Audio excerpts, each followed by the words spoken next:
Right, good evening, everybody. Sorry, I've got a thing on my message on my screen. As you know, this is an unscheduled meeting because we've got a number of petitions building up. So they're three altogether. So I'm going to limit them to a maximum of half an hour. Is long enough. I'll just go through the usual introductions. Can you declare any substitutes for tonight, please? Yes, we've received apologies from Councillor Beach and from Councillor B. Smith, and Councillor Rivron is substituting for Councillor B. Smith. Right, okay. Admission to the public or members' interests. Anyone got to disclose pecuniary interest? I'll take that as a no. The public are allowed to attend this meeting, and I think we do have some of the public here, so we'll be okay with that one. Can I just say, just to remind people who aren't familiar with this, that this is not a decision-making body. All we can do is make recommendations. You'll see in each particular petition there are recommendations listed as what we can and can't do, but we can't make decisions as such, but we can pass them on to either cabinet or to elsewhere. If everybody's okay, then we'll start on the first one, which is making West Vale an air quality management area. Who's leading this, please? Are you doing it, Jacob? Or is Lindsay doing it? Or both well, I can lead if you want, Chair, and then we can bring if Lindsay you could just introduce it and let us particularly know what you're actually trying to achieve by putting this forward, because it's obviously don't qualify for the area you're asking, but obviously you've got reasons for bringing it. So if we could make clear what those are, it'd be helpful. Thank you. Yeah, it's fine, Chair. Is a member of the council going to be speaking after Lindsay and myself, an officer from the council? That I don't know, because it just says on here that Mike was leading this one. Is that right, Mike? No, Andrew Pitts is here. Andrew Pitts is there. Oh, I beg your pardon. Sorry, Andrew. And it may be that cabinet members wish to speak as well. I couldn't see him, but yes, his name's on here. Yeah, so Andrew Pitts, yeah, which is appropriate. So thanks, Jacob. Okay, no problem. Will we be allowed to ask questions to Andrew Pitts after he makes his presentation? Yeah, when you said what you want to say, and Andrew will respond to you, and then the questions will be thrown open to the board, and you'll get a chance to ask questions yourself if you want to. Yeah. It's not, you're not limited in times you can ask, although the time limit is 30 minutes altogether. Yeah, absolutely. Okay. Yeah. Right. Okay, great, Chair. Well, I'll begin. This petition is calling upon the council to make West Vale an air quality management area, this it was signed by a number of people, over 1,000 people. So there is certainly a large amount of interest for it in the area. I mean, if you've read the title of the petition, it basically summarises why we're asking for this. And it's because West Vale is a unique area. It sits on the junction of several roads that merge there. There's also a primary school, which is West Vale Academy, and that sits around the road edge next to these junctions. And also, it's a unique area, West Vale, because of the road junctions that merge there. And there is a great concern for West Vale Academy because of the risk of air quality becoming worse. But this petition is also tied in with the local plan, because we are saying that the council, the cabinet and the council's development proposals as part of the local plan will make air quality in West Vale worse. So the fact that they're planning to build 600 houses up off Saddleworth Road is going to put a large number of vehicles travelling down into West Vale, and that will make air quality there in that area a lot worse and will be detrimental to the school children. So this is why the petition has been brought, because a lot of the local members of the public have children that go to that school, and so it is a concern for them. And obviously we're voicing their concerns. I mean, I could go into more detail about the research that we have done, that I've done, and also that Lindsay from the Greenland Pressure Group has done. I'll perhaps mention a few of the things, but I don't want to become too technical. But in essence, I think people can see the logic, or can't see the logic, sorry, of building 600 houses very close to an area that is also that is, as we speak, very, very close to the legal limit for surpassing the amount of nitrogen dioxide that is allowed in that area.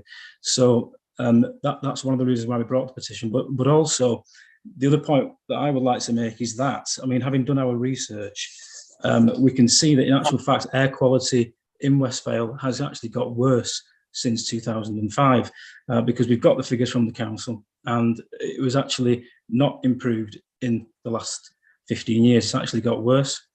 So that is concerning. And also, the thing I wanted to point out was simply that we know in order for an area to be declared an air quality management area, that it needs to exceed 40 micrograms of nitrogen dioxide for that year as an average figure. We know that that is the legal requirement. And the council will no doubt argue tonight that there hasn't been an exceedance in West Vale. It's never surpassed that 40 microgram limit. However, the argument that I've got this evening is that in actual fact, if you go back in the figures in 2018, the 2018 figures, on the raw data, the average for that year, the annualized average was 47.5 micrograms of NO2 in that area. And then what happened is the council applied a national reduction factor. So instead of applying a local reduction factor, they took a national one. Now the national reduction factor reduced that figure from 47.5 down to 38, making it below the legal limit. However, my argument is, if they had applied a local reduction factor, as they should have done, then you would have had an exceedance in that year. You would have had 41.3 micrograms of nitrogen dioxide in West Vale for that year. And that's the year, my argument is, they should have declared West Vale an air quality management area. It didn't happen. Now, the reason why they applied the national reduction factor in that year instead of the local one was because the real-time monitors on the A629 were switched off for 3 months. Okay, so I would like to ask some questions tonight as to why those monitors were switched off. Why was the real-time monitors switched off for 3 months? And also why they still could not apply a local reduction factor during that year, why they defaulted to the national one. Because on the face of it, it looks like they've done that on purpose to drop the figure below the legal limit. So a skeptic would say they've done that on purpose. The council obviously can argue they're not, but I would like to get some answers tonight as to why that factor was applied, why West Vale wasn't made an AQMA in 2018, and basically, you know, what is going to happen with respect to the local plan, because building all those houses up off Saddleworth Road is going to make air quality much worse. Thank you. There is quite a lot of technical stuff there, so I'm going to get Andrew to deal with it if I can, because it's obviously something that's going over my head. And then we'll throw it open, and if Flindsey wants to contribute that's fine. Are you there, Andrew, to take the... I am, Councillor Caffrey, yeah. I'm afraid you're not going to get a great deal of technical stuff out of me either, but I will try and respond to the points that Councillor Cook's made. And unfortunately, our expert on pollution matters was unavailable tonight, so I can certainly get any detailed information in writing and circulated by email following the meeting, but I'll try and deal with some of the wider issues that are raised. As Councillor Cook says, and as the report points out, the latest monitoring figures in West Vale, the 2 points they're monitoring in West Vale, show that the annual mean levels are below the threshold for declaration of an air quality management area, and that information is from 2020. That's the latest information that we've got. I think the report also indicates that national policy around road transport, which obviously is the main cause of air pollution, it's between 30 and 40%, is my understanding, combined with any sort of behavioural changes that we might see post-COVID and so on, reinforces the conclusion that the recent assessment that I understand that was done, which indicated that there was unlikely to be any further deterioration in air quality in the West Vale area. However, again, the report points out, I mean, obviously we understand local communities' anxieties. We particularly understand the sensitivities around schools and other establishments. And of course, that's why we'll always continue to monitor air quality throughout the district. And one of the things that the air quality strategy that's referred to in the report does talk about is us having a more extensive and robust monitoring systems in place across the borough, so that we can identify concerns early, we can take appropriate action to try and deal with those issues. In terms of the 2018 issue, I'm afraid I've no knowledge of that, Councillor Cook. And as you say, I mean, if you want to, take the sort of conspiracy theory approach and say that, the council deliberately switched monitors off for 3 months or whatever, I don't know whether that will be the case. What I can do is I will get you an explanation as to why those were, in your words, switched off, which implies a deliberate act by the council for that 3 month period. But I've got to say that we're talking about now, and the latest information, notwithstanding, we'll get you some response to the point you raised about 2018. The point that the report tries to make is that the current latest information does not suggest that we need to declare an air quality management area in West Vale. I think that's all I've really got to say at the moment, Chair. And as I say, I'm sorry I'm not a scientist. I can't answer the detailed questions, but I will certainly make sure that I get responses to any of the technical issues that are raised.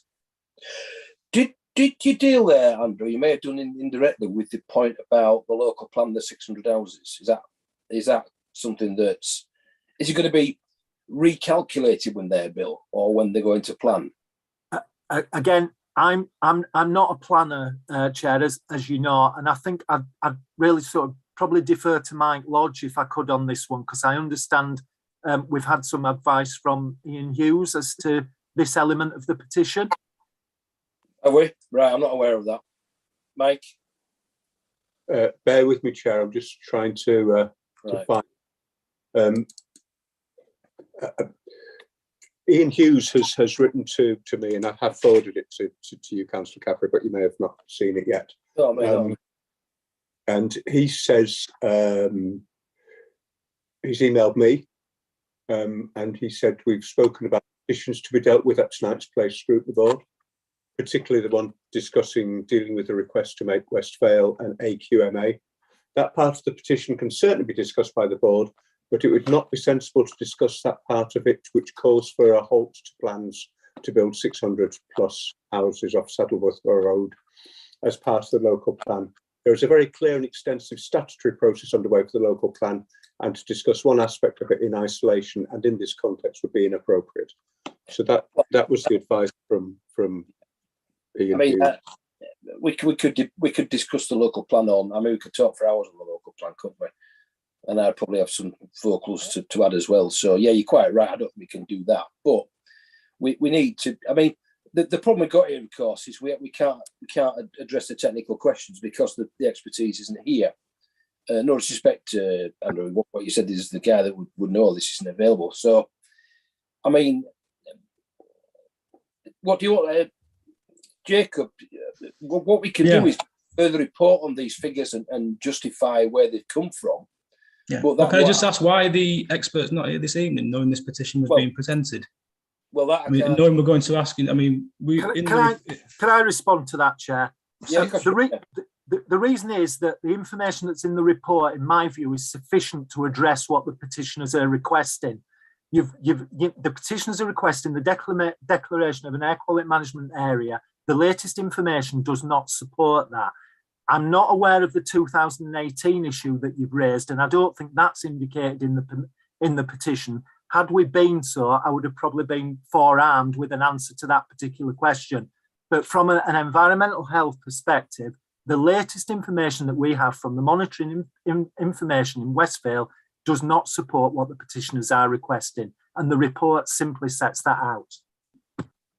Okay, Sorry, Chair, if I could just come back in on that, Chair. I mean, Yeah. I understand what Andrew's saying there. I understand his point. Maybe we should have forewarned you that we're going to be asking this question. But I think it does need addressing, because it is supported by the statistics. This is not something we're making up. It's in all the air quality reports, the council's own published air quality report. And if you read into it and delve into it and research it, these are not figures that are being made up by myself. So it does warrant an answer. And I understand if Andrew can't give that tonight. I understand that, and maybe we should have forewarned him we were asking these questions. But if we could get an answer on this would be very useful. I'll do that. Thank you, Chair. Yeah. Well, I was going to say, I mean, it's hard to take this further without the information, because we could bat it around all night. I mean, are you happy if you get an explanation for it? And you're not happy, you could, to discuss with the residents, obviously. And if you're not happy, then come back. I mean, without the information here, I can't really do anything else, unless you want to pursue one of these, the key points. Do you want to pursue your request for an air quality management now system being imposed now? Sorry, Lindsay, you've got your hand up. I didn't see you. My apologies. Thank you. Can I just say that, is it Andrew Pitt? Yeah. Has he forgotten what happened in 2020? Has everyone forgotten what happened in 2020? We were required by law to stay in our homes. And he brought the data from 2020 and used that as an argument to oppose over 1,000 residents in the ward asking for the council for once to take air pollution in West Vale seriously. And to say that residents are anxious, you've got that completely wrong. Residents are furious. These are our children. The council is obliged to protect, it has a duty to protect our children. And you brought the data from 2020 with you tonight. During the lockdown, when you were allowed out of your house once to go for a walk, you couldn't go to work. By law, you had to stay in your house, and you've brought the data from that year to this meeting tonight. I've had to arrange for people to look after my children while I attend this meeting, and the data from 2020 has been put forward. And you've come with this ridiculously low figure. The council has spent a lot of money on consultants, barristers as well, to justify the data that they have put forward in the local plan. There's been an air quality assessment, and the data from that year, the year that the council chose to use, was 2019. And the raw data from 2019 in West Vale is 47.5 micrograms per cubic metre, 7.5 micrograms per cubic metre over the legal limit. I have attended all of the local plan air quality hearings, and I've been supported by other residents, by councillors from all over Calderdale. An air quality specialist was paid for by residents in Brighouse, nothing to do with us in Greefland. And she supported what I was saying. She's an expert, and she supported what I was saying. And so many people, we've had planning consultants, none of whom were paid for by Greefland, and they've all said, I agree with what Miss Ashton's saying. The inspector sympathises with what I'm saying. She understands what I'm saying. And I also brought up in the last hearing that the council has used a national reduction factor when they should have used a local reduction factor. And the council's own air quality consultant admitted that the council should have used a local reduction factor, not a national reduction factor. And as Councillor Cook has just said, if you apply a local reduction factor to the data from 2019, West Vale exceeds the legal limit. And the reason why I am so angry is because this directly impacts on children. I am a mother, and I'm here, I'm representing children. I cannot believe what I'm hearing. Lindsay, I think we understand your concerns, and I think we probably all share them. And I mean, we have already raised the question of the accuracy of the information. I've asked for, you know, a further report to be made, to be given to you and the residents. But I'm not technically qualified to make decisions on what's been put in front of me. Why has the data from 2020 been used tonight? Well, that's a fair point. I don't know. I mean, Andrew Pitt might be able to answer that question. Why would you lose any figures from 2020? It's not a normal year. Well, I don't. Can you, Andrew? Do you know why it's been used, or is that for further investigation? It was simply the latest information that was available that was supplied to me for the report. Right. Okay. Can I also just point out that Ludden and Foot is an air quality management area, and in the data, the air quality data presented in the local plan uses evidence to support the local plan. The air pollution concentration of nitrogen dioxide in Ludden and Foot is lower than it is in West Vale. So why does Ludden and Foot get to be an air quality management area, but the council doesn't want to make West Vale an air quality? I don't think I can go on a comparison exercise, because we could. I mean, I sympathise what you're saying, but we can't do that tonight, because a lot of places would want air monitoring. I mean, you've got a lot of roadworks in your area, haven't you? What difference that's going to make when the flyovers and stuff goes in? Has anybody calculated that? The council has suggested that the mitigation for the increased level of traffic in West Vale will be mitigated by increased levels of walking and cycling. Yeah, well, we know. Yeah, well, we could all debate that as well. Well, all I can suggest is we get a further report for you. I've got to recommend this. I can't obviously approve it. Covering all your points. I mean, you've got some valid points there. Regan, do you want to come in on this before I wind it up? Yeah, thank you. There's a few other people wanted to come in as well, by the way, Peter. I could see. Paul and Audrey want to have a go as well. My question, really, it's a technical question, I suppose. Born out of a lack of knowledge as much as anything else, but I think it might be pertinent as well for Andrew to submit for the technical guy to come back with, is the actual physical location of the existing air quality monitoring probes and tubes and whatever else it is that they use. How adjacent are they to those two critical junctions? Because I've been stuck in those queues enough times at the wrong time of day and seen the children having to go breathe all that stuff as they make their way to and from schools and what have you. So Councillor Dickinson, I can tell you something. In 2005, there were 5 receptors in West Vale. The receptor that had the highest concentration, that recorded the highest concentration of nitrogen dioxide, was the closest receptor to the school. That receptor is no longer in West Vale. They've been reduced from 5 receptors in 2005 to just 2 now. And the receptor that did have the highest concentration by the school, that's gone. Yeah, thank you. I mean, why would the council remove the receptor that had the highest, that recorded the highest concentration of air pollution? Yeah, that also reflects my concerns for some of the areas in Brickhouse which are prone to high levels of pollution as well, where the questions need to be asked and answered as to the proximity of the testing equipment to be able to give a more accurate reflection at the right times of day, the peak use times of day, to get a more accurate picture. Because if what Lindsay is saying is correct, Andrew, then we're getting a little bit of a misinformation going on here in terms of the accuracy of the picture that we're being painted. I'm getting that message that we are getting. Well, I can't say whether it's right or wrong, but the thing here appears to be that the information that we've got in the report doesn't reflect reality. Is that what we're saying? I've taken all of my data, all of my information from council documents. I've got some more people to come in yet. Audrey, do you want to come in? Sorry, just before I go, I just wanted to hopefully get that reassurance from Andrew that he'll be able to get that information to us, please. That's me done. Dave was before me. Michael, are you making a note of these requirements, please? Is somebody jotting them down? Chair, I'll do that. I'll summarise at the end from what I understand from the discussion. Yeah. Okay. Sorry, Audrey, what were you saying? Dave's before me. Oh, Dave. Has he got his hand up? Yeah. Dave. Thank you, Chair. Quite clearly, the information we got on the paper doesn't quite reflect what the information we're getting tonight. So maybe this petition should be deferred for a further up-to-date report to cover all the points that the petitioner has put down.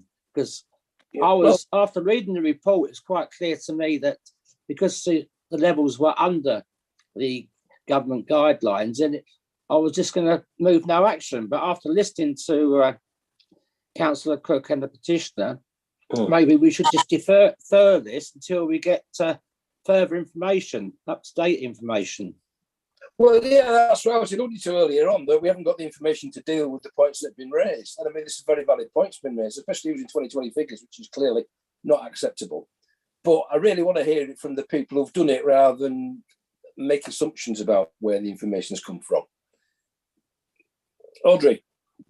But yeah, thanks, Dave. Yeah. I'll bear that in mind. I just wanted to ask what is the difficulty of making it an AQMA?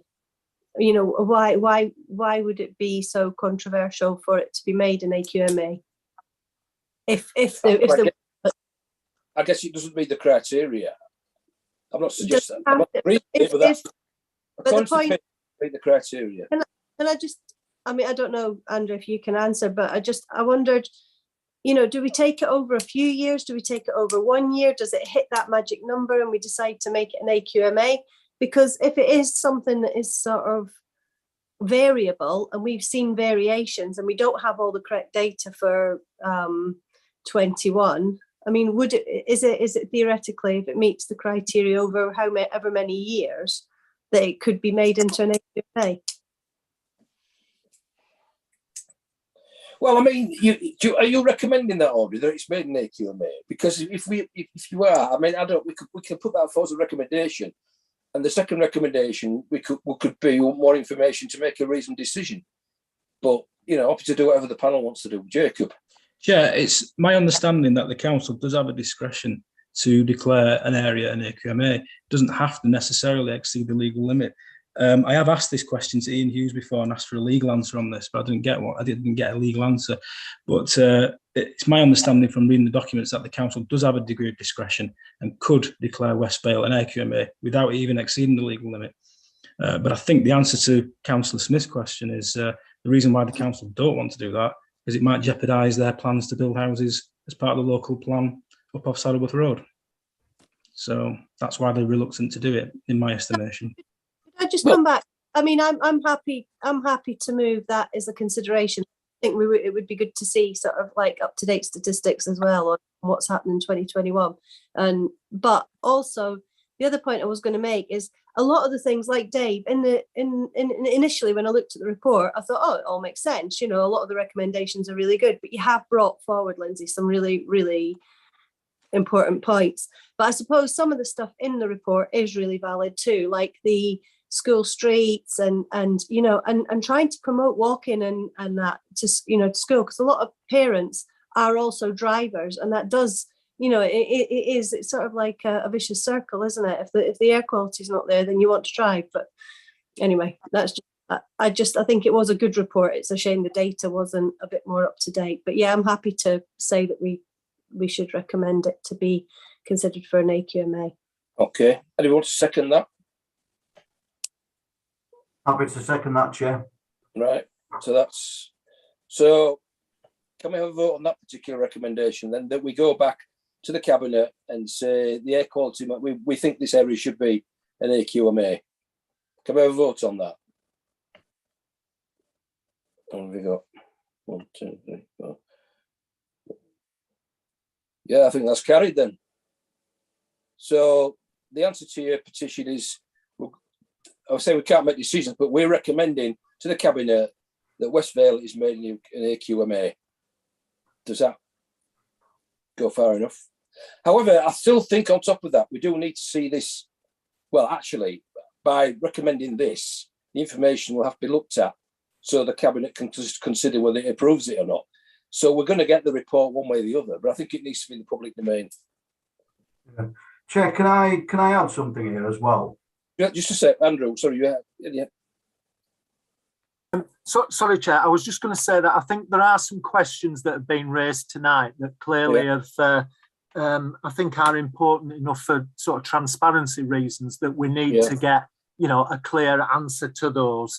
Because certainly, you know, I take some of these as almost being accusations that the council has done things to, you know, deliberately manipulate situations. And I think it is clearly in the public interest that I get that information either as part of a subsequent report to Cabinet or as something that can be circulated in writing to all members of this panel, just so that we are very clear about the reasons why the actions that have been referred to tonight, were taken. And also the other, I think, just to summarise those, I think it's the issue about why were the monitors switched off? What exactly was that about? What happened for those 3 months? The second is, why was a national reduction factor rather than a local reduction factor applied? And then the third one is, why they have the number of monitoring points been reduced from 5 to 2? And particularly, why has the one that reported the previous higher levels not been one of the ones that has been retained? And I just think it's really important that we get some clarity around those three. So I will take it on board to do so. I think you first summed up the concerns that have been raised there. Lindsay? Can we also just have clarity on how high up the receptors are situated from ground level? I don't know. Well, can I get confirmation? I wouldn't know the difference, but yeah, there's a way of doing it. So are we all happy that we recommended this goes to Cabinet, recommending AQMA, backed up by a full report of what we discussed tonight to sort of deal with any contentious matters that have been raised? Is everybody okay with that final decision? Yeah. Otherwise, Chair, just one small thing. Yeah, questions that I asked addressing about the proximity of the monitoring areas to the main areas where the traffic is.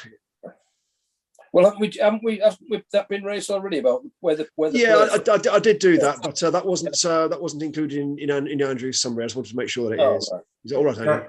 Chair, sorry, Councillor Dickinson. Sorry, I meant as part of finding out why we'd gone from 5 down to 2, and particularly moved it from the location near the school, which obviously is near the junction. So I will make sure. What is the rationale for the location of the current monitoring arrangements in West Vale?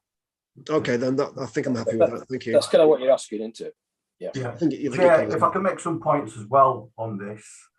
There is actually an air quality monitoring system in West Vale Primary School as well. So I would suggest that someone or one of our officers actually contact them as well to have a look at their figures. We also put in our budget proposal money for air quality monitoring, a real-time air quality monitoring system. So if Labour are happy to look at that as well, because this was the reason I was told that they wouldn't put one in before in West Vale because they didn't have the funds to do it. And we've got 14 around Calderdale, so why couldn't we have one in West Vale? Now, if we've put in our budget proposal money to do that, then surely that should be taken a look at, to be honest. So I'm very supportive of this, and I've been supportive of this for many years. Thank you. So, Chair, if I can just give some information there. You can finish, Jacob.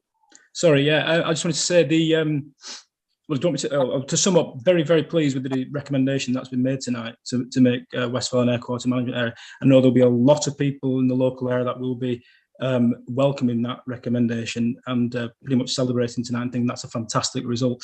I'm very pleased with that. But I just wanted to address what Councillor Bennett just said about West Vale Academy. The air quality monitoring within that school does not monitor air quality outside the school. Unfortunately, it only monitors it in the classrooms. So it doesn't actually monitor it on the streets or anything like that. So it wouldn't be much good using that. Unfortunately, I have visited the school and it doesn't. It just measures the levels of CO2 in the classroom, which isn't much of a help really. But in any event, it was. Yeah, they told me outside as well as inside. So, but yeah, well, that is completely incorrect. I'm sorry. It just measures inside. Right, thanks for that. We'll have to move on now. The next petition, we've done our time on that. But I mean, that's a reasonable result for what you put up in the first place, isn't it? So it's going to be investigated more. So thanks everybody for that. The next petition is about nowhere near as contentious, parking charges. Who's presenting this, please? Are you, Penny, are you doing this? Jacob's presenting it and I'm supporting. Right, okay. Yes, Chair, you've heard enough from me tonight, so I will keep it brief. I'll defer to Penny to do most of the Before you talking. start, who's dealing with it? Who's going to respond on behalf of the council? Me, Chair. You've got a short straw, haven't you, tonight, Andrew? I have. I'm coming to that conclusion rapidly, yes. You got your tin hat with you? Right. Okay, right, Jacob, if you want to start. Okay, yes, this is a petition that was started by Penny Hutchinson. She's the Conservative candidate for the town ward, and it has had a lot of support from across Calderdale. We did actually present this petition originally at the full council meeting, but it was really designed really just to show the council and the cabinet that there is indeed a lot of people who are against the increases to the parking charges, and obviously we're seeking a recommendation tonight that those parking charges be the increase be reversed, and that the extensions to the time for parking also be put back to how it was. I think Penny will speak more on this, but there has been a noticeable effect upon businesses and upon footfall into the town centre, into Halifax, and into other areas that have been affected by the parking charges. So it's not just something that can be ignored. It is causing issues, and this petition certainly shows a very large amount of public sentiment against the parking charges. So I'll now defer over to Penny. Thank you, Jacob, and thank you, everyone. Thanks, Penny. The reason I raised this is because I was getting so many messages from people when the announcement of the increased charges, and it's not just the increased charges, it's also the change of time that the charges are applied. And that feedback ranged from people who had just set up or had little businesses running in the Peace Hall, who were getting, their customers were coming in and saying, this will probably be the last time I'm coming in. I'm not parking up just to pop in for a bar of soap or for some oils or something from the lots of little Peace Hall shops. To the bigger businesses, but still small businesses, like a long email that I got from Julio's explaining how they used to have regular customers who might come 2 or 3 times a week after work, and they actually told Julio's they're not going to come anymore. They can't afford 2 or 3 times a week to be paying that extra money because it all adds up. And Julio's actually, once the announcements had gone out, they had a barrage of cancellations of their regular bookings, and that hasn't actually picked up since. Along with the fact that as part of the petition and all the comments that came through on the petition, where people are actually saying, I just don't go into towns anymore. I do all my shopping online if I need to. Otherwise, I bulk it all up and I might just go once a month, and then actually by that time they've already got them from everywhere else and often online, given that the online services are so brilliant at the moment. I do think it's having a huge impact. It's still having a big impact. And I myself walk around town purposefully, regularly over the last few weeks, just to have a look and see what's happening with the parking.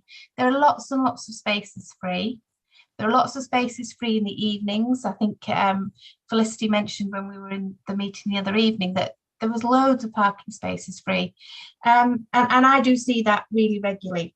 And my ask is that after the horrendous 2 years we've all had, and particularly the local businesses have had, it just felt like such bad timing to then go and impose something else that's going to hit them and is still hitting them. And so my ask was that with the council saying they hadn't had much bad feedback on it, or many people saying that there was an issue, it is an issue. And I know that I've been told that actually, I think we got 2,050 signatures.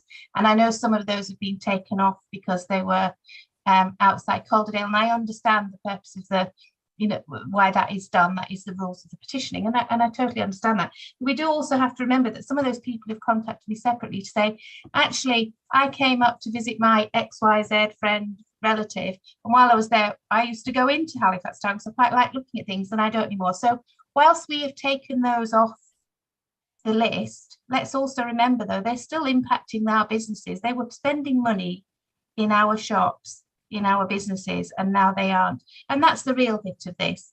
So my ask is that it is reviewed, taking all this into account, and look at, because I really don't think it's having the intended outcome that that was planned in the first place. I don't think that's being achieved.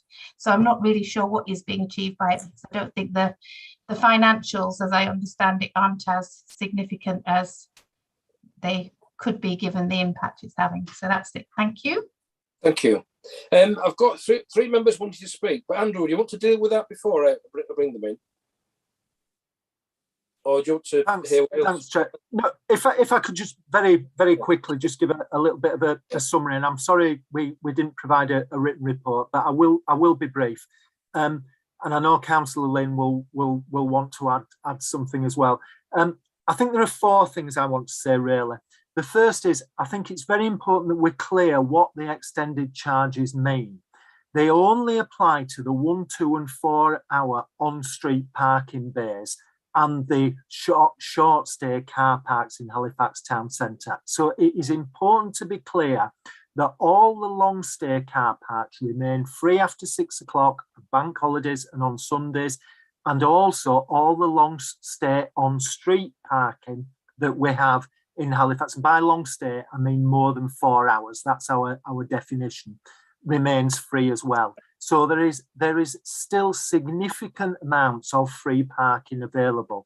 The other thing that I want to be very clear on as well is that blue badge holders are not affected in any way by the changes that have been made. Blue badge holders can continue to park for free on street and in council car parks. Councils have a discretion where they can charge within their car parks for blue badge holders, but Calderdale Council chooses not to do so, and car parking in all car parks remains, all council car parks, sorry, I must clarify that, remains free for blue badge holders. The second thing I want to say, and I don't want to gainsay in any way what Penny said or what Councillor Cook have indicated, but clearly, you know, we act on our own information and intelligence, if you like. And the two things I just wanted to point out was, in terms of complaints, we've not received a lot. I've went through the complaints today. We've actually had 9 complaints about Halifax town centre parking changes. 4 of those were from residents who were basically aggrieved because they couldn't come home from work at 6 o'clock and park for free until 8 the following morning. Well, I'm afraid parking services is not about providing parking for residents. You know, it's about providing parking to support visitors and businesses in the town centre. And 3 others were from attendees from a particular establishment that is within 100 yards of one of the free facilities that I've just indicated. So that, together with the fact that, without going into the detail, the income that we projected that the Halifax town centre extended charges would bring in is on track. So those 2 things, the low level of complaints and the fact that people are not voting with their feet by not putting money in the machines, leads me to conclude that, you know, we're not seeing that resistance, and from our information, it's not having the sort of impacts that are being indicated. As I say, I'm not gainsaying what you've said, Penny, and the emails you've had and what businesses have told you, but just on the basis of that information. The third thing I want to say is the rationale for our sort of approach, if you like, in Halifax town centre and other town centres is to create a choice, what we tend to call a donut effect, whereby if you want premium parking very close to the centre of a town, you will pay a charge for that convenience. You will pay a premium charge for that convenience. And in Halifax, we designate that as the central parking zone. If you want to park for free or at a lower cost, that is available as you move out from that central sort of area. So as I've indicated, there are some areas that remain completely free, the long stay car parks and the long stay on street. But the 4 hour on street and 4 hour long stay car parks are still cheaper than the town centre. So you have 3 options. You can either park for free, you can pay a lower cost, or you pay a premium charge. And the last thing I want to say really is that I had to think about this today, and I had a quick look at a map of the town centre, and from my knowledge of the car parks, I am pretty sure that there should be a car park or free on-street parking no more than a few hundred yards away from more or less every town centre, evening or weekend destination. And as I say, people with mobility problems who have a blue badge are not affected by that. So for people who are capable of walking a reasonable distance, and I'm not talking miles, I'm talking a few hundred yards, you know, we're still well catered for there.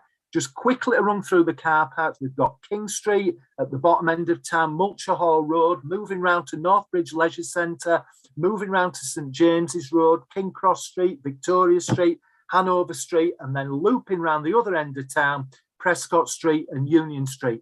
All those areas remain free and unaffected by the changes that were happening. So you've got that ring round there that's still there for people. And the final thing, sorry, Chair, is just to deal with, we have had some issues about people saying, well, what about if I want to pick up a takeaway, or sometimes the delivery drivers? We have a 10-minute observation period on pay and display. Now, I don't want to suggest that by any means we have a 10-minute free parking period, but basically, if somebody is going to pick up a takeaway or something like that, and they're parked, they will not receive a ticket as long as they are no more than 10 minutes. And I think that ought to be a reasonably adequate period for anybody to do that pop in, pop out for picking something up. So sorry I took longer than I probably intended to there, Chair, but I think it's important you have that as sort of a background information. Thank you. No, that's no problem. Right, I've got people queuing up here. Now, I don't know which order you came in. I'll start. Dave, can you start? I think you were first. Can you carry on? Thank you, Peter. I've sat on this committee for 11 years, and every time we put the car parking charges up, we get a petition. And I think this petition is pure electioneering, in my opinion. And the increased charges also applied to Hebden Bridge, where I live and represent.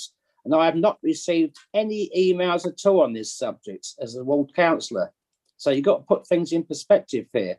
And it's the businesses are not doing well because of the parking charges up to 8 o'clock at night in some of the car parks. It's because of COVID for the last 2 years. So I think we should just note this petition and move on. Thank you, Peter. Well, I can't just note it there because I've got other people wanting to speak, but your point is taken. Scott.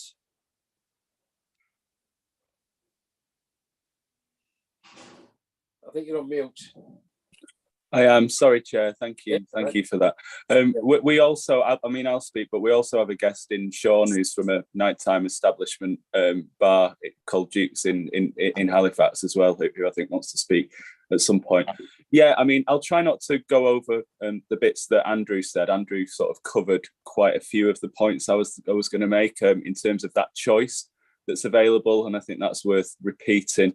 I mean, thank you, obviously, for the petition. It's always good to, I think, have a bit of a think about these things and provide some scrutiny regardless of where we lie on the subject. It's interesting for us to do some of that analysis as Andrew's done, in terms of looking at where the free parking is in terms of the distance for the nighttime economy.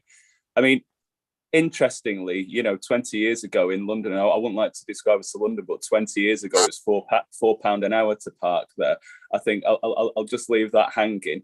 But I think what we want to do, and I think what's important to remember, not only that is, all of our items are linked this evening. We've just had a discussion about declaring an air quality monitoring zone in West Vale, and yet this is at odds with it, kind of saying, well, no, we want more free parking. It's kind of like, well, what is it? Which one do we want out of those things? They're not mutually exclusive. I think what we're mindful of and what we really do want is to create places in our city centres that are more friendly for people and less friendly for cars. Actually the cost of those on-street parking in those places is very, very small indeed. It's half a cup of coffee, it's a Twix at the cinema. It's very little compared to a lot of other neighbouring authorities. So actually I don't necessarily buy that that's a thing.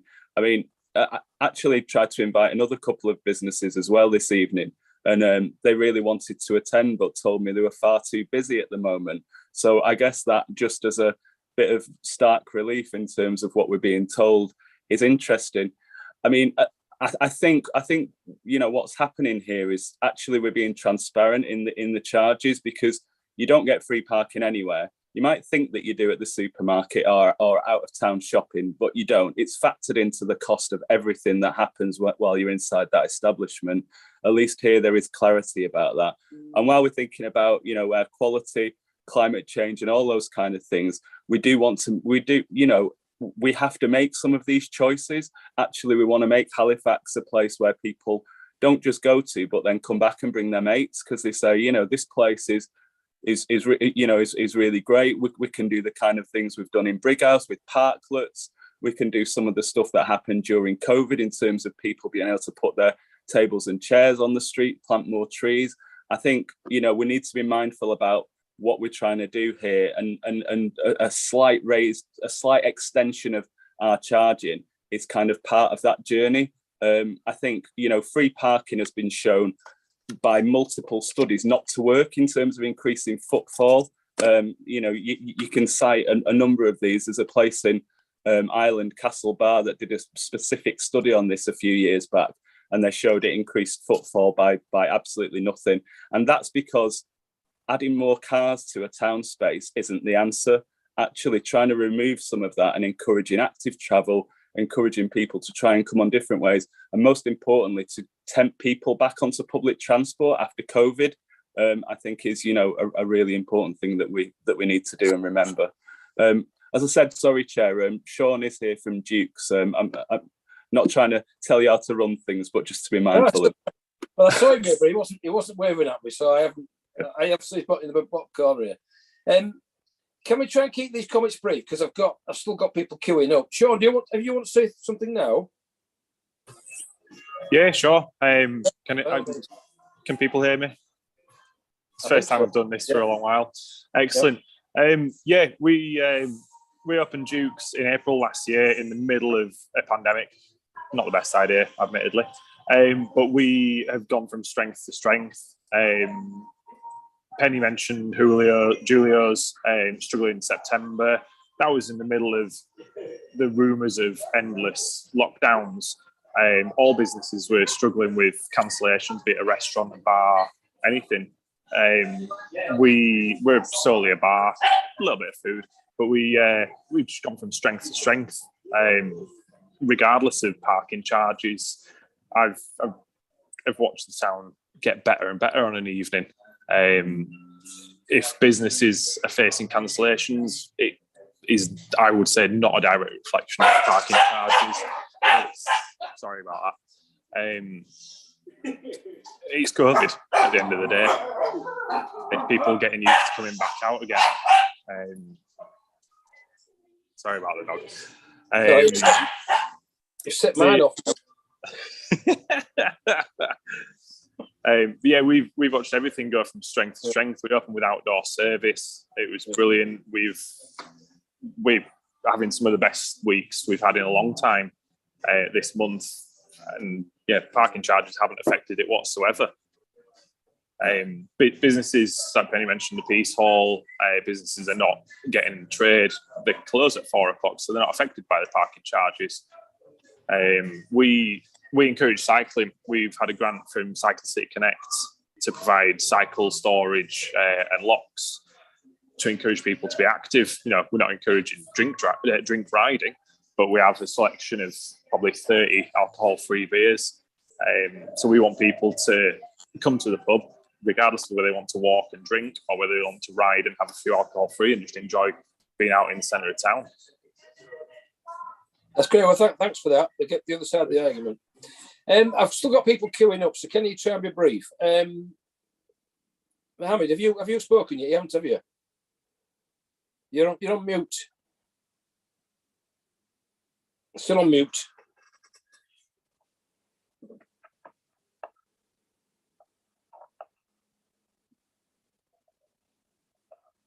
Sorry about that. Thank you for that, Peter. Still do it. I think there are some difficult choices that we as councillors in Halifax have to make. And in order to save the planet and cater for the needs of our future generations, there are some difficult decisions that we have to make.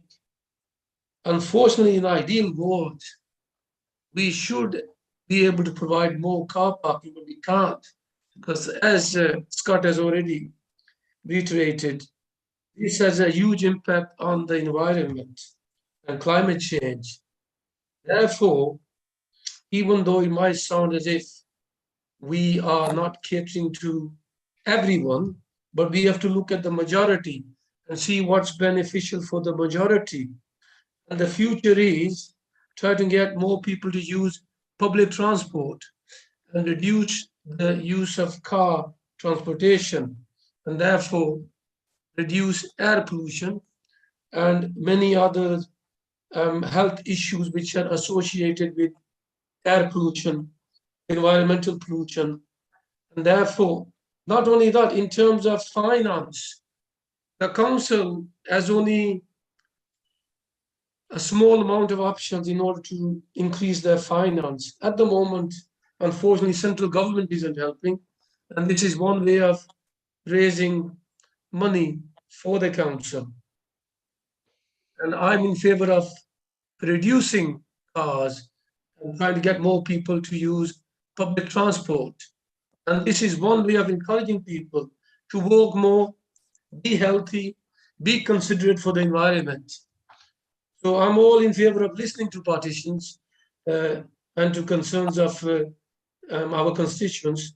But I think we have to look at the bigger picture, which is thinking of the future and how we can reduce the environmental impact that this use of cars and has on our environment.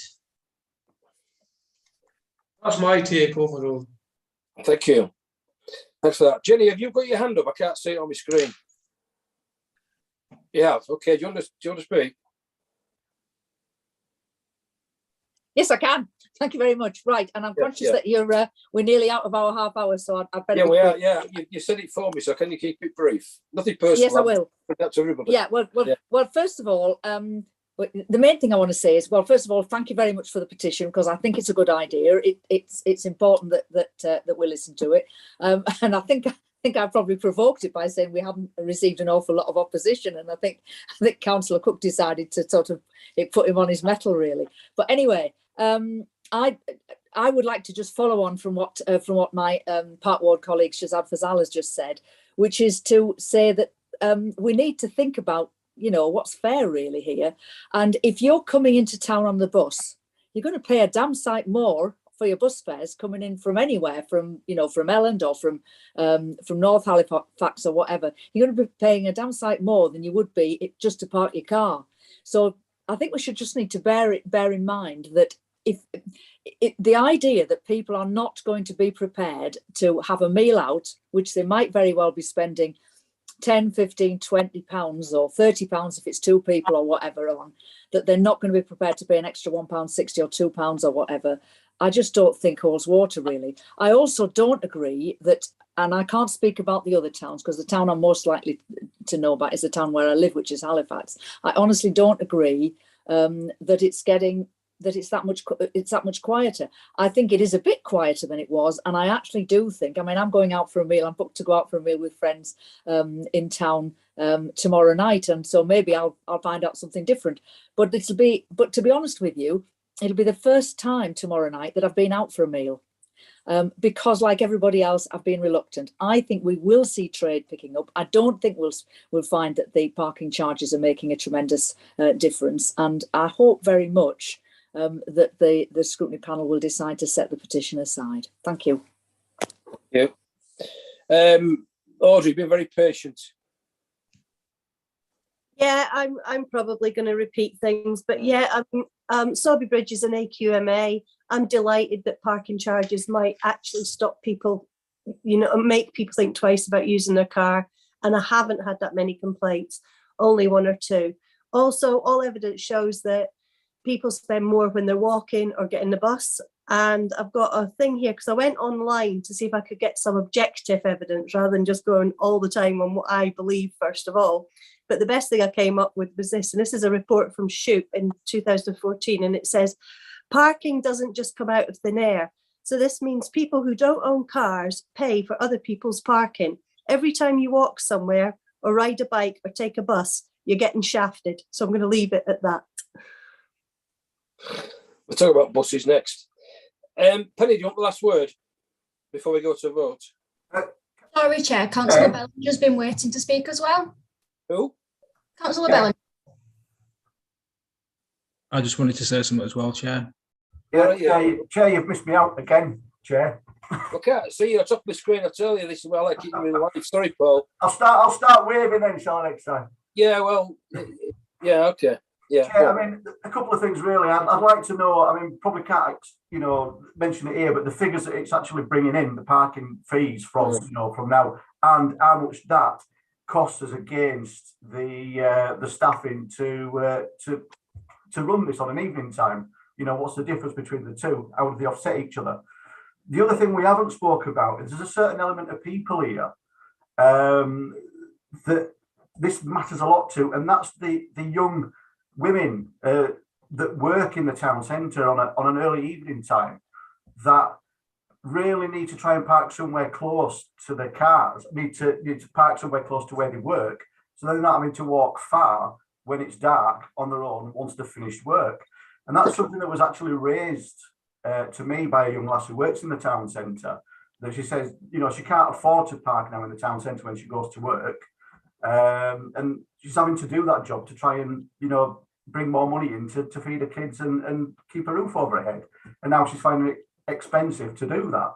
So she's having to park further away, which is becoming more dangerous for her because she's having to walk to a car on her own when she finishes work in the dark.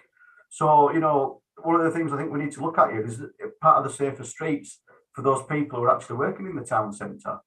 That's the element really that we're actually missing here in this conversation. Okay, thanks, Paul. Has anybody else got their hand up that I can't see? Yeah, mine was very, very brief. Right, okay, make it brief, will you? Because I'm going to get Penny to have a last word. Yeah, literally very, very brief. I just wanted to respond to something Councillor Patient said.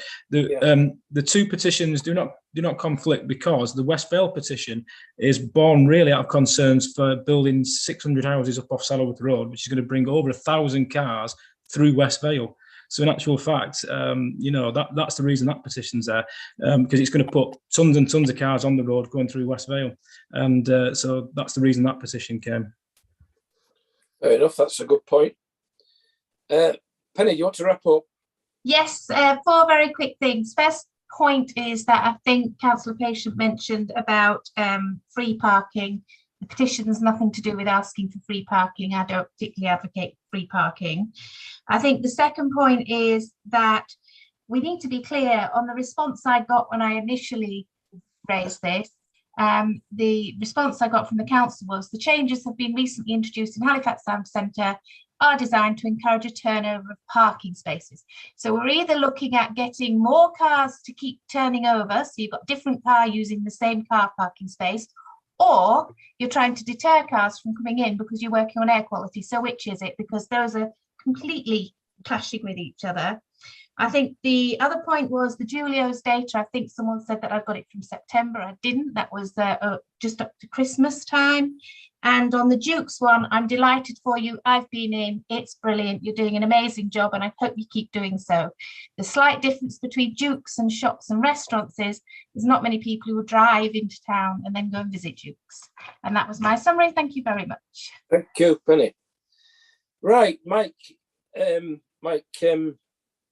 Lodge, that is. We have actually a recommendation. Do we need to vote on that before we get any more recommendations?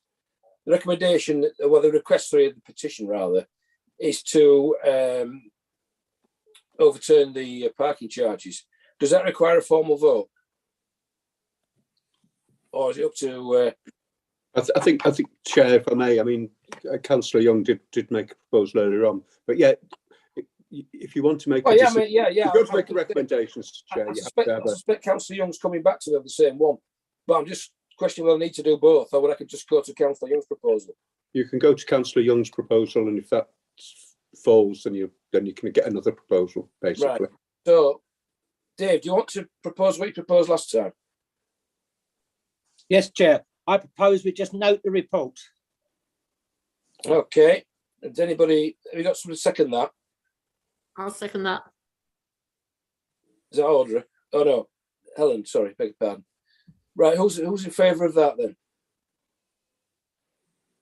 1, 2, 3. Let me see 3. 1, 2, 3, 4. 5 votes for that, Chair. 5 of that. Sorry, I can't see them all. We've got Councillor Young, A. Smith, Faisal, Clark, and Rivron. Right, okay. So anybody against? You also had Clark. We've got 5. 5, that 5 is it? It's hard to see from these iPads. Right, so that's 5 supporting that proposal. That we just move on. And those against that proposal? Nobody? Just me, I think. Chair, can we clarify what we're voting on there? So Well, Councillor Young's proposed that we just that we don't reverse parking charges, we just note the report, and that's been supported by 5 members. So we're saying we're against that, just noting it. But only members can vote, obviously. Oh, right, okay, I'll keep quiet. Yeah. So obviously include you. So it's anybody against that? Councillor Dickinson. Councillor, that's 1. So I'm going to abstain on that, Chair. And 1 abstention. Okay. So that's carried then. So we don't reverse parking charges, we just note the report.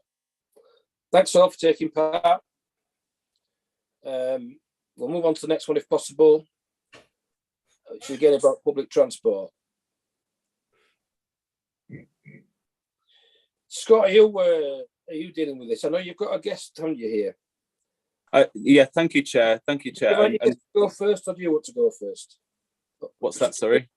Do you want your guest to go first? I'll just very briefly introduce, right, and then I'll hand over to Marianne and Cecilia, who are both here from Crag Vale, who may want to split their time or manage it however they want, really.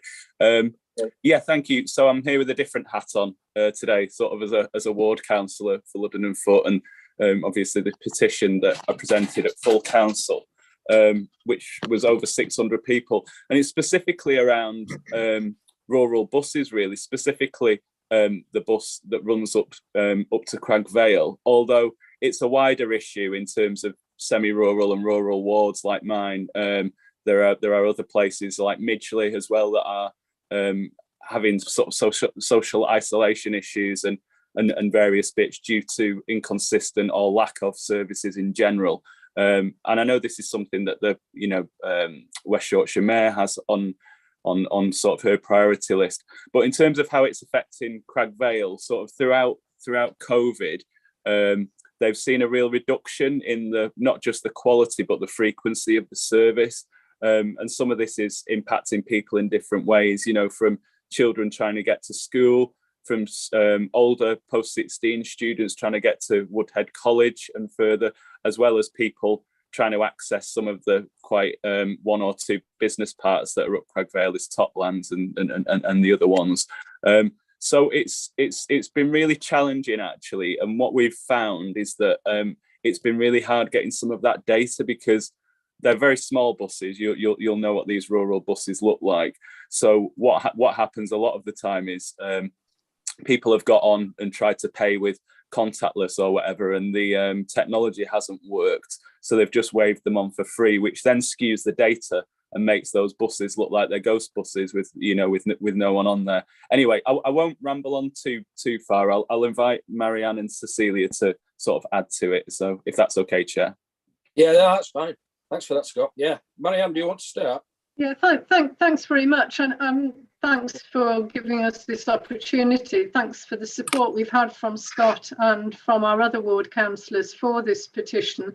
The Community Association got this petition up because since we were formed 12 years ago now, We had a subgroup, Carbon Neutral Crag Vale. We've been very, very passionate about having a really good place to live, encouraging people to walk, cycle and use the bus. And once upon a time, we had quite a good bus service. A few years ago, there were moves afoot to remove the service. We managed to get a meeting. It's quite a few years ago. I don't think Metro thought many people would turn up.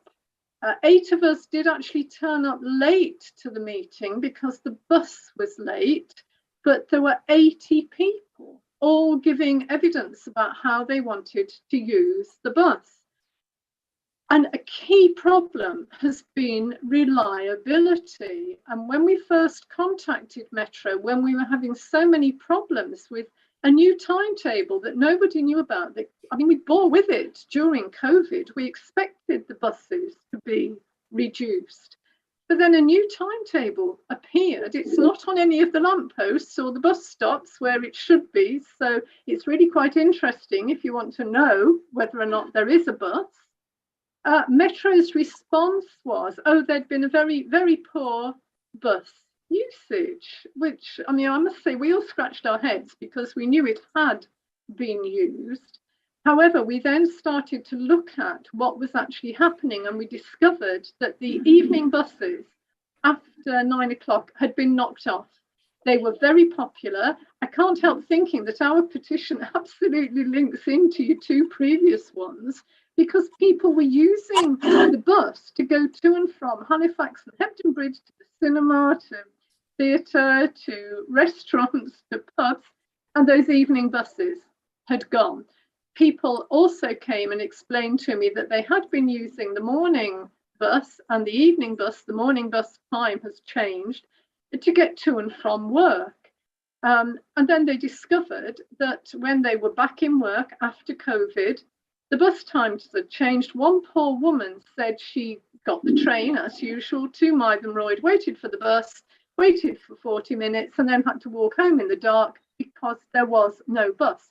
Also, no information on the bus stop. We've had mothers with children, and I don't know if Celia wants to come in and say anything, but we've had mothers with children saying, but we used to use the bus to get down to Mytholmroyd, to where our local schools are, now that our school in Crag Vale has gone. And the timing of the buses now means either you can wait for the best part of 45 minutes in the cold with small children, or you get there late. And it's the same problem at the other end of the day. The bus actually leaves Mytholmroyd at the time the schools come out. So you'd have to be an Olympic sprinter to get from the school, with your children, of course, to get the bus to get up Crag Vale. Youngsters who had been using the bus to get to Huddersfield, and we've been told by some of the newer residents that one of the unique selling points of coming to live in Crag Vale was the bus service, which meant their children, their older children, could get to the college in Huddersfield. Well, not now, they can't, because they've changed. I think it's actually the route that has caused the change to the timetable. But now they get to college after their first lessons have started. It is absolute madness. There was no consultation about these changes. To us, they make no sense at all. And perhaps one of the worst things is we have been monitoring it. So poor Scott's probably got this list of, there must be about 40 now, of details where people have gone for buses that simply haven't turned up. I have a very disabled neighbour, but she's really good at managing to push her little trolley down to the bus stop and to go into Hebden Bridge. And then she gets the bus back, and the bus actually stops by her house. I have to praise the bus drivers, they're brilliant. But she ended up 2 buses missing. So this is a person with severely limited mobility who is in poor health, who was stranded in the cold for an hour and a half. And that's not at all unusual. So of course, what happens is people start to think twice, 3 times, 4 times before they go for the bus, which means that cars are being used. Cars are being used for very short journeys down to Mytholmroyd and Hebden Bridge, when it would appear from what I've been told, most people would really prefer to use the bus. But are you going to risk it? Are you going to risk it in bad weather? Are you going to risk it when you've got children and you don't know if the bus will turn up? And we are very, very concerned about the response we've had from Metro, because as Scott's mentioned, I don't know how they monitor the use of their service. My understanding is that it's monitored by when you make a payment or you put your card onto their reader, because they are sorry, your pass. I mean, I'm very old now, so I have my pensioner's bus pass. But if you want to pay by card, our bit of the bus service still doesn't have a card reader. But bless them, the drivers have been saying, oh, get on, because they're not going to leave people stranded with no more buses to get them to wherever they're going. But then there's no way that those people can be counted. And on one day, 4 people were waved onto the bus. That was just one bus. So we have no idea how many people are really using the bus. Looking out of the window, it would appear to be well used, but we don't know how we're going to be able to establish its use. And maybe we shouldn't have to, because I see that Tracy Bravin said we want buses to be the first choice for local travel, not because you don't have a car, because buses are more affordable, convenient to use and better for the environment. Well, I definitely agree with the environment bit, but ours is terribly inconvenient at the moment because we don't know if it's going to run. So we're asking you, Calderdale, to help us to lobby Tracy Bravin so that we can have a bus service that meets our needs, that meets the needs of the community, and that meshes in with all the policies about trying to get people out of private cars, especially for short journeys. And so I think we're going to need some help, because I'm really very worried about the future for our bus, and we want to be able to use it. And Celia has got even more details of how she's waited for buses and they haven't come. You've said what you want here is for this scrutiny panel to vote to support the petition. So this could be sent to the mayor, or the alternative is it goes to the cabinet, which a letter from the cabinet to Wicker, which might have a bit more clout, but it'll take a bit longer. So we're working on that basis. Okay. There's quite a lot of people want to come in, but before they do, I've lost one. I've lost the. Oh, so Cecilia, did you want to add to that, or? Honestly, I think Marianne has said everything brilliantly, and I probably don't have that much to add, except to say that I have seen the bus travel with exact fare only on the front of it, which of course immediately makes you go, oh, okay, I'm not going to be able to get on. And also, just as a person who is relatively new to the area, you know, I moved here 4.5 years ago. Was one of the, we have young children who are going to need the independence when they get older, when they're going to secondary school, and it's a massive loss to attract people to the area. You know, I work in Manchester. It now means I can't use the bus at all, where I was using it regularly before because of the change in times and because of the reduction in evening service. I've now had to change my shifts. So, you know, it means people are now jumping through hoops to change work. You know, I've lost income because I can no longer work an evening shift because of the bus in the evening. So they're all, you know, just to kind of reiterate everything that Marianne said brilliantly. Well, it seems to make sense if you're going to run a bus service, you run it to suit people's requirements rather than your own requirements. I mean, let people on for free just because you can't. There's no way of paying. It's a bit bonkers to me. No wonder the figures are all wrong. Anyway, can I bring Steve Lee at this stage because he might have the answers to your questions. Not sure I've got the answers to the questions, Chair, but I can advise. I can advise committee of a few recent kind of developments. So, as the committee has noted, this is one of Tracy Bramin's pledges. Tracy being the Mayor of West Yorkshire. One of the things that was recently submitted to DFT was a bus service improvement plan, which looks at ways in which we can fund improvements to the service. And one of the things that's included in the bus service improvement plan is exactly what Celia was talking about, I think, in many ways, which is joint ticketing arrangements so that you can get a ticket which will cut across services and allow you from travel from A to B without having to change that. Another element of the bus service improvement plan is the likelihood of in Calderdale being able to introduce demand responsive transport, which is effectively transport that's specifically designed for the more rural areas. It's a demand-led service as opposed to an operational service to timetable, and that's one of the things that we're looking to develop. At Cabinet in March, Cabinet will be considering the Bus Enhanced Partnership. Now, the Bus Enhanced Partnership is a statutory partnership between WICA, the district councils and the bus operators, which says that they must give certain levels of service in exchange for certain measures and certain standards from WICA and the districts as a particular authority. Now, that in itself doesn't particularly suggest much, because why wouldn't you? But what the Bus Enhanced Partnership actually does is it's a first step along the route to refranchising. And we have to submit the Bus Enhanced Partnership so that we can show to DFT that we can work with the operators, and then at a later date we can express further interest in refranchising, which, for those members that aren't aware, basically means we take back control of the bus services and the bus operators run them to our expectations, as opposed to running them to the commercial expectations that they presently have. As I said, not many answers, Chair, but hopefully it gives you some idea that things are developing. No, what you said, in the background, there are things happening that could change this problem.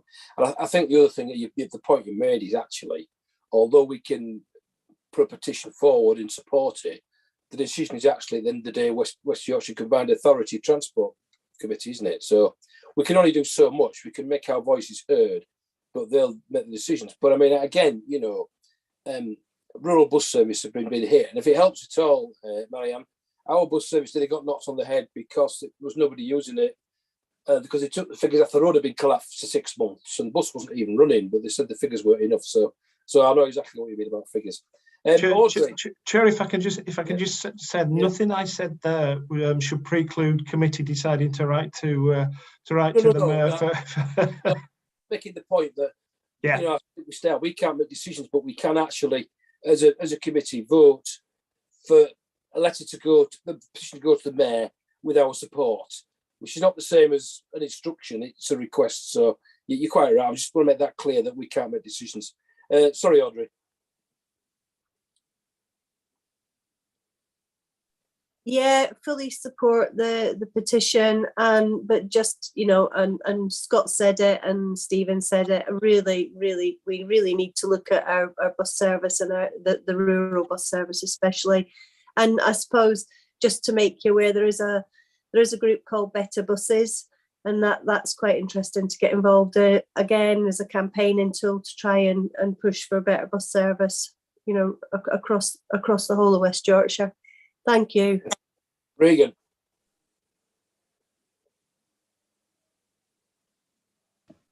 Thank you, Chair. I've got some sympathy with this, having grown up in rural Devon, and the dearth of bus services down that way, which are often a source of bit of attention for, especially older folk wanting to get around who've chosen to give up cars.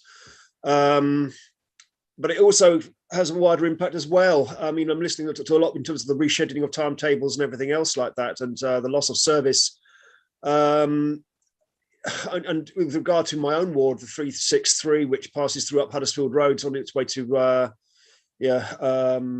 Bradford and Huddersfield, the service declines remarkably after about 7 o'clock at night, which is usually the earliest when I'm going out drinking, and it would be really handy to have it, because getting by train to Huddersfield isn't particularly easy necessarily, and I'm a bit too tight to pay for a taxi.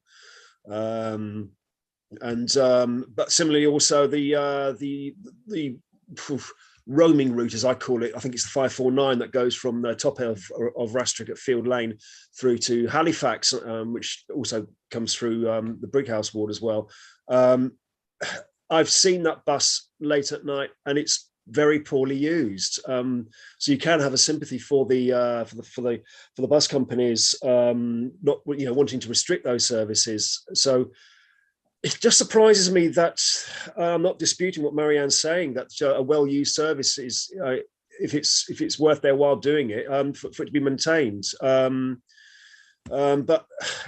I do want to reiterate, I do have a lot of sympathy for this, but it does seem as though it's more than just a case of build it and they will come. There seems to be a problem with people wanting, using buses on a wider basis as well. And this is pre-pandemic too. Just as a by the by, and I don't think this is really realistic, but years ago on holiday in Turkey, they had the, I'm assuming they still use them as well, as kind of like a dolmuş system, where, there's a few people who understand what I'm talking about. It follows a route, it goes up and down and up and down. It's a small little minibus, very precariously filled quite often, sort of wouldn't pass health and safety over here. But I wonder if something like that might be something that could be used on those small little local routes, especially at those key times when if people can, I don't know, I mean, whether it's a social enterprise that could be used to take off or something like that. I wonder if there's any scope for it to be investigated. I don't know if there are any local groups in the areas concerned, Cragvale and in other words, where people could get together and maybe have a discussion about that, whether it's a feasible. Scott, you might be able to help me out on this one. Whether this is a possibility, that's something that could be organised. Or not, it would have to be on a formal basis, of course, but as almost, I suppose, as a potential franchise. But I think that's basically done. I am sympathetic to this. I do have a lot of sympathy for it, but it might need a little bit of digging as to why these services are being cut.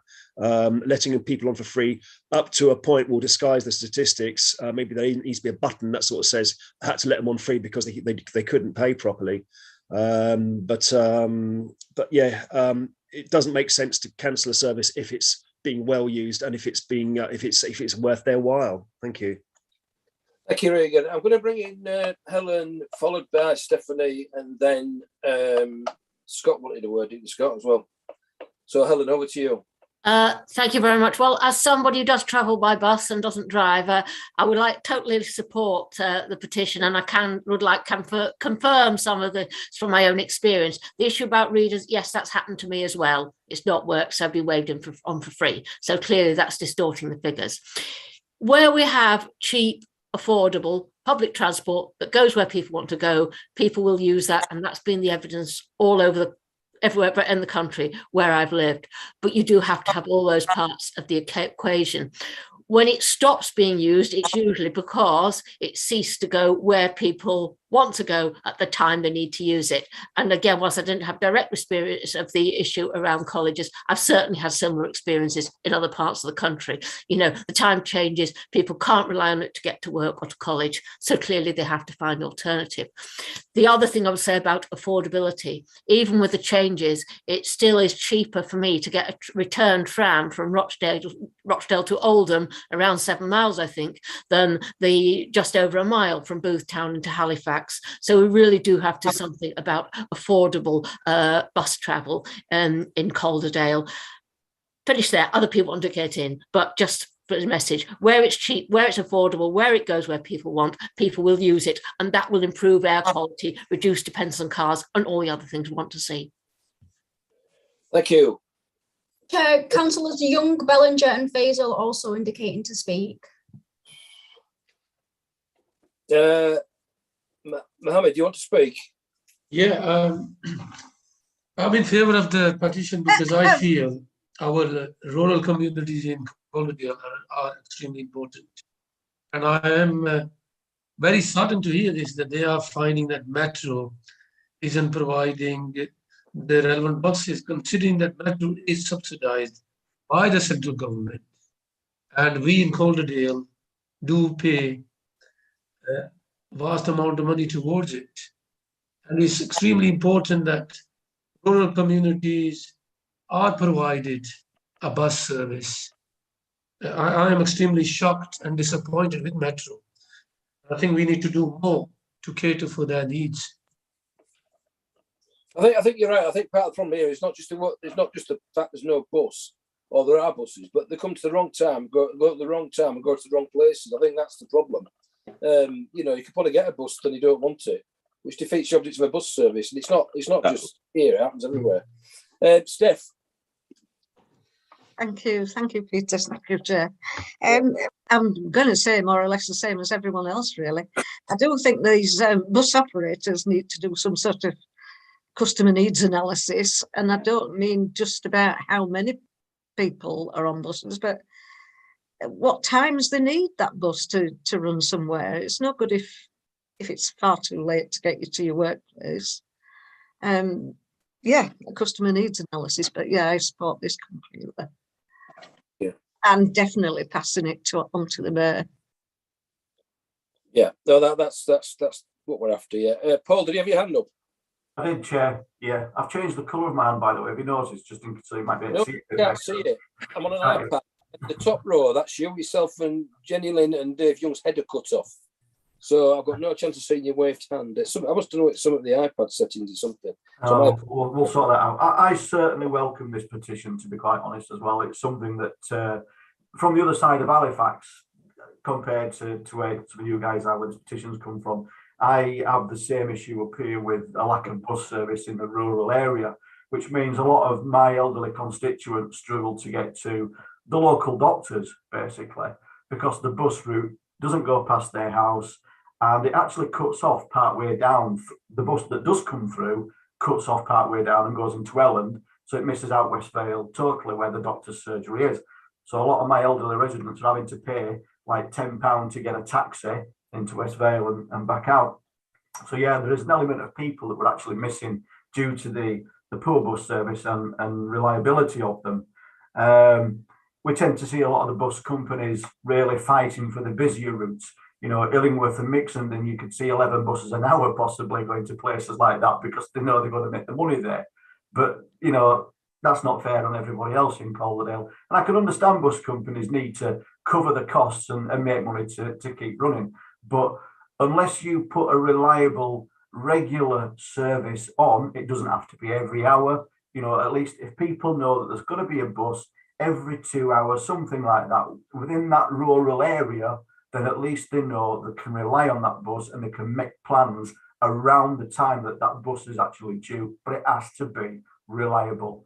I've had a complaint recently from another resident saying that, you know, they were waiting for a bus and two came within 10 minutes of each other, both going to the same place, and then there was nothing then for another hour. And it's like, that's just poor, absolutely poor service, is that. So I recommend that, you know, with this, that we ask Cabinet to write to Wicker to look into this and ask Wicker to make improvements and monitor the you know, the usage really of buses and what they can do better really to provide a service fit for our residents of Calderdale. Well, I'm sure we're all going to propose that this is put forward, but they've still got hands up all over the place. So I'll go through one on my list. Dave Young. Thank you, Chair. Yeah, I fully support this petition. I don't think sending it to Cabinet is the right way forward, though, because it'd be delayed because of the elections for at least 6 months. So I think we should fully support this petition and send it to Tracy Brabham, the Mayor of West Yorkshire. I think we're probably I think you're right about delaying it because of Cabinet.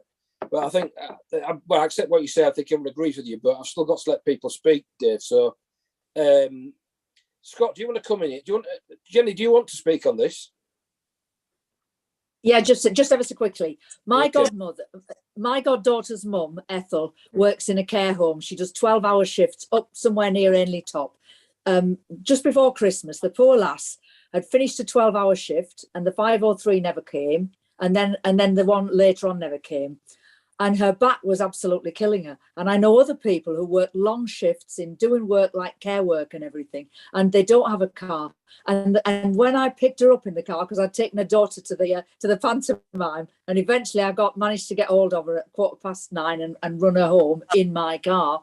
She said, "Jenny, this is no good." She said, I can't stand this. She said, "I'm going to have to learn to drive and get a car, aren't I?" She said, "This is ridiculous." That is exactly the opposite of what we want her to do. So the reliability issue, especially for people who rely on it to get to and from work at odd times in the night, I think is absolutely essential. Thank you. Thank you. I'll go to Marianne next, then let Scott finish off if that's all right. Thank you. One thing I'd just like to draw to your attention, I had a look at what our West Yorkshire Combined Authority supposed to do, because I was concerned by Metro's response saying, "Oh no, this just doesn't pay its way." I mean, as I said, I very much want to challenge how they were working that out, but West Yorkshire Combined Authority has got to provide socially necessary services, even if they're unprofitable. That's within their terms and conditions. And for us and for other hilltop villages, this is socially necessary. And just to add to the examples you've been given, I mean, the one that still breaks my heart of a mother now who goes and picks her child up from secondary school is because his first week at school, he waited for the bus. And I've had this happen to me, and the bus came, and I know it's our bus because I know 901 is the right number. But if it had said Hebden Bridge, I would have assumed I was on the wrong side of the road, and I would have crossed over to wait for a bus to Calderdale. He wasn't on the wrong side of the road.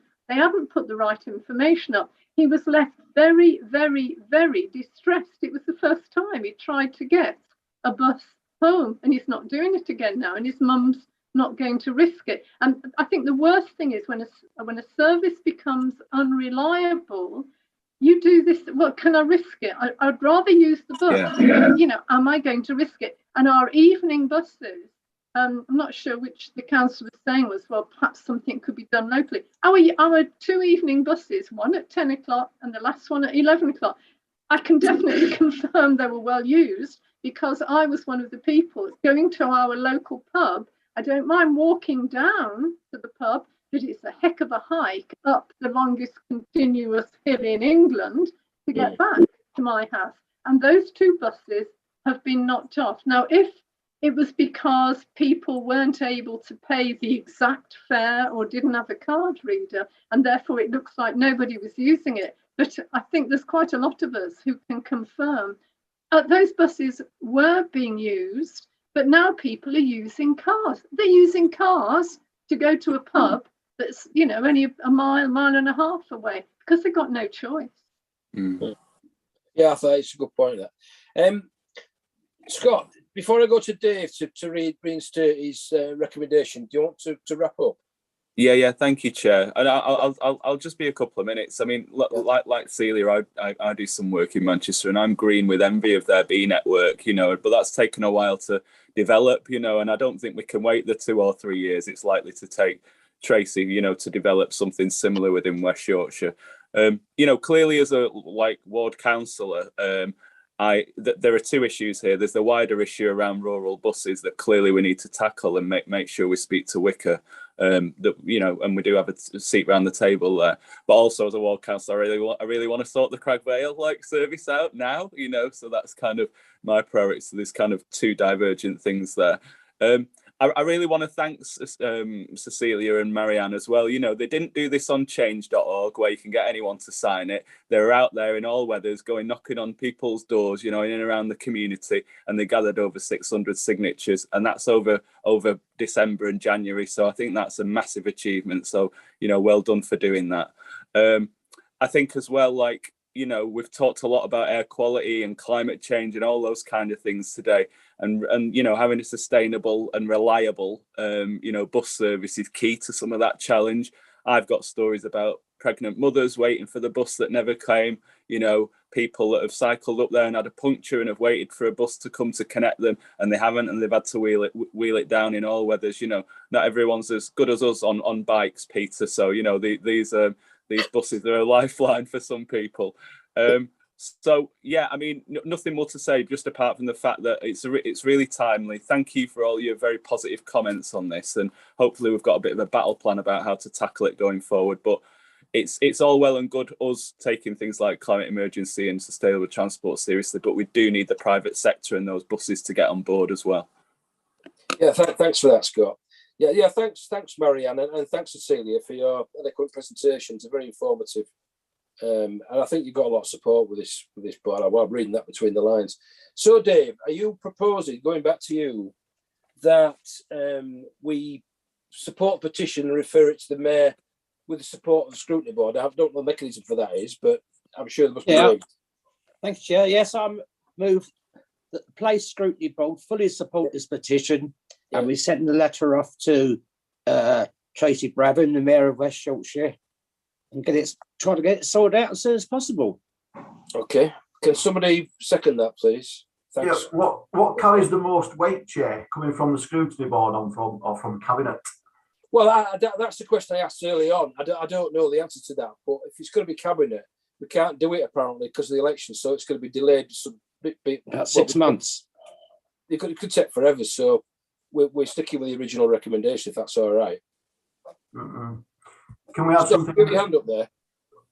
Can we add something in the letter as well about social exclusion? What do you mean? Social exclusion. There's a lot of elderly. Well, what we're doing here is we want to send this petition as it's worded, right, to the Mayor. So I don't really want to get involved in other stuff because it's clouding the. I mean, I'm not saying you're wrong, but it's going to cloud what we're doing. That's all. We're going to go down the blind alleys if we do that. So the recommendation is that we send the petition as it's written and submitted with our support to go to the Mayor. Is everybody clear on that? Yeah. I'd like to second that. Yeah, right. So can we have a vote on that? Who's for it? Full house? Anybody against? No. Okay, that's carried. Thank you. Thanks, Marianne. Thanks, Cecilia. Thank you. Thanks, everybody else. Yeah, Mike wants to come in, Chair. Mike, yeah. So, Mike, can't see you. Where are you? Yeah. Fire away, Mike. I can hear you. Just in terms of the mechanisms for doing this, Chair, I would suggest that we draft a letter from you as Chair of the Scrutiny Board, and we can certainly copy in Councillor Tim Swift and Cabinet members so that they're aware of it as well. And with the board's permission and with their agreements, I think it'd be really helpful if Cecilia and Marianne could contribute to the drafting of that letter, which we'll coordinate in our office if they're willing to do that, and we'll get the letter off to the Mayor as soon as we can. Yes, very happy to do that. Yeah, okay, that's fine. Thanks for that, Mike. Brilliant. I'll be all right with that. Presume you are. Yeah, thank you. I think that's it, Mike. We've not got work plan tonight, have we, or anything like that? All right. No, Chair, we haven't got work planned tonight. No, so